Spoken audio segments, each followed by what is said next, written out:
Chairman তারিক রহমান এবং interim গভর্নমেন্টের chief adviser professor Mohammad ইউনুসের মধ্যে একটা সৌহার্দ্যপূর্ণ পরিবেশে মিটিং হয়। মিটিংটার ডিউরেশন ছিল প্রায় 1.5 ঘন্টা। মিটিংয়ের পরে একটা যৌথ বিবৃতি ওনারা দুইজন অ্যাপ্রুভ করেছেন, সেটা এখন রিড আউট করবেন আমাদের national security adviser doctor Khalilur Rahman. বিসমিল্লাহির রহমানির রহিম।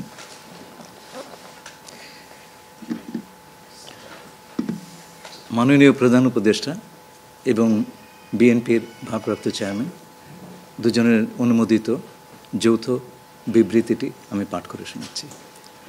আজ বিএনপির ভারপ্রাপ্ত চেয়ারপারসন জনাব তারেক রহমান লন্ডনে সফররত প্রধান উপদেষ্টা প্রফেসর ডক্টর মোহাম্মদ ইউনুসের সাথে সাক্ষাৎ করেন। অত্যন্ত সৌহার্দ্যমূলক পরিবেশে তাদের বৈঠক অনুষ্ঠিত হয়। জনাব তারেক রহমান প্রধান উপদেষ্টার কাছে আগামী বছরের রমজানের আগে নির্বাচন আয়োজনের প্রস্তাব করেন। দলের চেয়ারপারসন বেগম খালেদা জিয়াও মনে করেন ওই সময় নির্বাচন অনুষ্ঠিত হলে ভালো হয়। প্রধান উপদেষ্টা বলেন যে তিনি আগামী বছর এপ্রিলের প্রথমার্ধের মধ্যে নির্বাচন অনুষ্ঠানের ঘোষণা দিয়েছেন। সকল প্রস্তুতি সম্পন্ন করা গেলে 2026 সালের রমজান শুরু হওয়ার আগের সপ্তাহেও নির্বাচন আয়োজন করা যেতে পারে। সেক্ষেত্রে সেই সময়ের মধ্যে সংস্কার ও বিচারের বিষয়ে পর্যাপ্ত অগ্রগতি অর্জন করা প্রয়োজন হবে। জনাব তারেক রহমান প্রধান উপদেষ্টার এই অবস্থানকে স্বাগত জানান এবং দলের পক্ষ থেকে তাকে ধন্যবাদ জ্ঞাপন করেন। প্রধান উপদেষ্টাও জনাব তারেক রহমানকে ফলপ্রসূ আলোচনার জন্য ধন্যবাদ জানান। আপনাদের সবাইকে ধন্যবাদ। আমরা 7টা কোশ্চেন নিব। আপনারা কোশ্চেনগুলো করবেন হচ্ছে আমাদের national security adviser doctor Khalilur Rahman এবং বিএনপির স্ট্যান্ডিং কমিটির মেম্বার আমির খসরু মাহমুদ চৌধুরী। প্লিজ।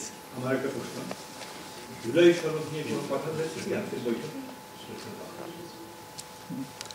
না, জুলাই সনদ নিয়ে তো অলরেডি আলোচনা চলছে দেশে, এবং এই ব্যাপারে আমাদের মধ্যে অলরেডি সিদ্ধান্ত আছে যে ঐক্যমতের ভিত্তিতে জুলাই সনদ হবে, এবং সংস্কারের ব্যাপারেও একই উত্তর আমাকে দিতে হয় যে ঐক্যমতের পরিপ্রেক্ষিতে আমরা সংস্কার এবং জুলাই সনদ দুটাই করব। সকলের ঐক্যমতের পরিপ্রেক্ষিতে সেটা সিদ্ধান্ত নেওয়া হবে, এবং এটা আমি নিশ্চিত এটা খুব কম সময়ের মধ্যে আমরা সেই সিদ্ধান্ত নিতে পারব।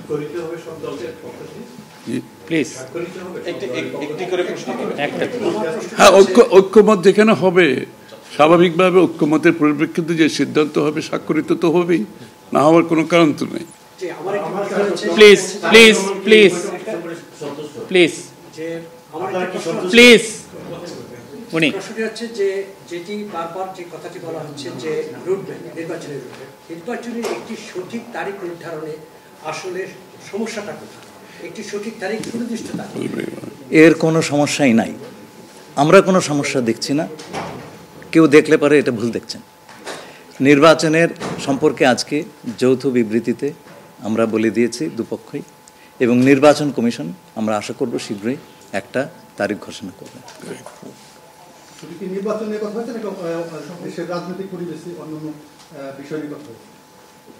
সব বিষয়ে আলোচনা তো হবে স্বাভাবিক।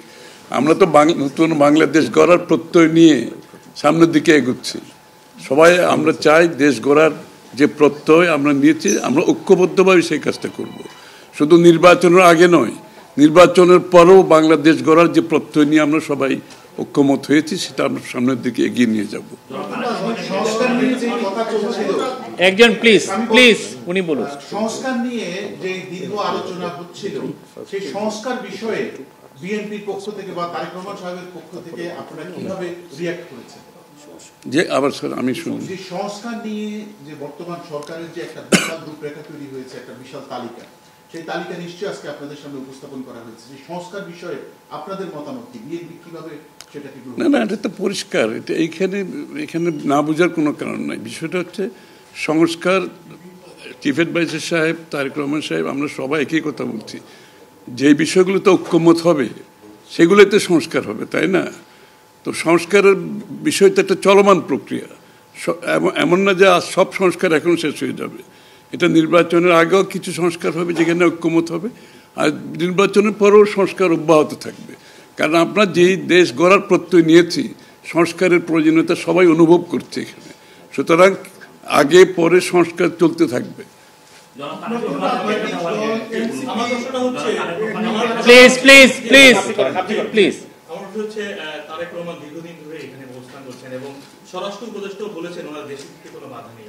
ওনার এই ব্যাপারে কোনো আলোচনা হয়েছে কিনা বা কবে দেশে ফিরতে পারবে?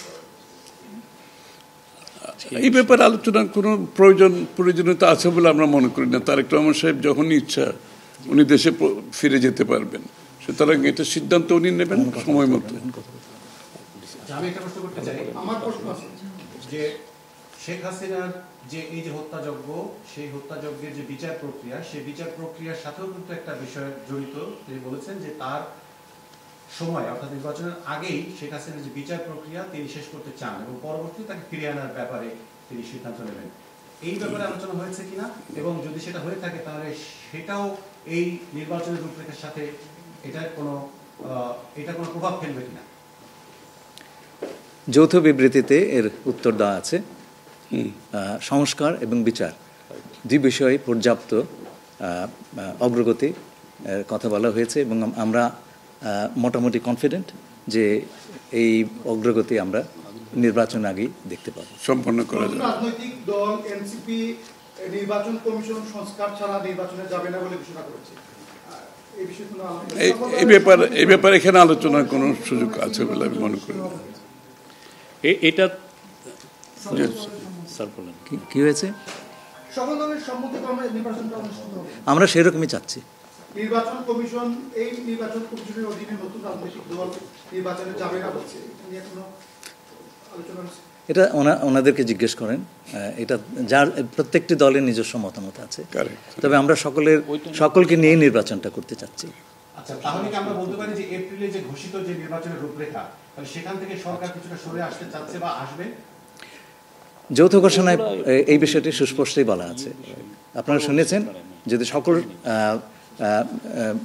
কাজ সময় মতো আমরা করতে পারি এবং বিচার ও সংস্কারের ব্যাপারে পর্যাপ্ত অগ্রগতি হয়, তাহলে নিশ্চয়ই সেটা করা যেতে পারে। এখানে আমি একটু অ্যাড করি যে ইয়ের সাথে, যে মিটিংটা প্রথমে আমাদের দুই সাইডের ডেলিগেশনের সাথে হয়েছে এবং পরবর্তীতে 1 to 1 ওনারা দুজনে দীর্ঘ সময় আলোচনা করেছেন।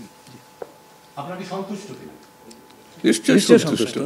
নিশ্চয়ই সন্তুষ্ট। শুধু আমরা তো বলছি নির্বাচনের আগে নয়, নির্বাচনের পরেও দেশ গড়ার ক্ষেত্রে আমরা সবাই একসাথে কাজ করতে হবে, নতুন বাংলাদেশ করতে হবে। আর সন্তুষ্ট না হলে তো যৌথ ঘোষণা আসবার কথা নয়। এখন যে বিচার প্রক্রিয়া চলছে বিগত সরকারের বিভিন্ন, আপনি একবার কোশ্চেন করেছেন প্লিজ। না আরেকটা লাস্ট কোশ্চেন নিব, লাস্ট একটা কোশ্চেন নিব। জি, জাতীয় ঐক্যমত্যের সরকার গঠনের বিষয়ে কোনো আলোচনা হয়েছে কি? না, এটা তো নির্বাচন পরবর্তী সিদ্ধান্ত, যারা নির্বাচিত হবে তাদের সিদ্ধান্ত। সুতরাং এখানে তো আলোচনা হওয়ার কিছু নাই। Thank you.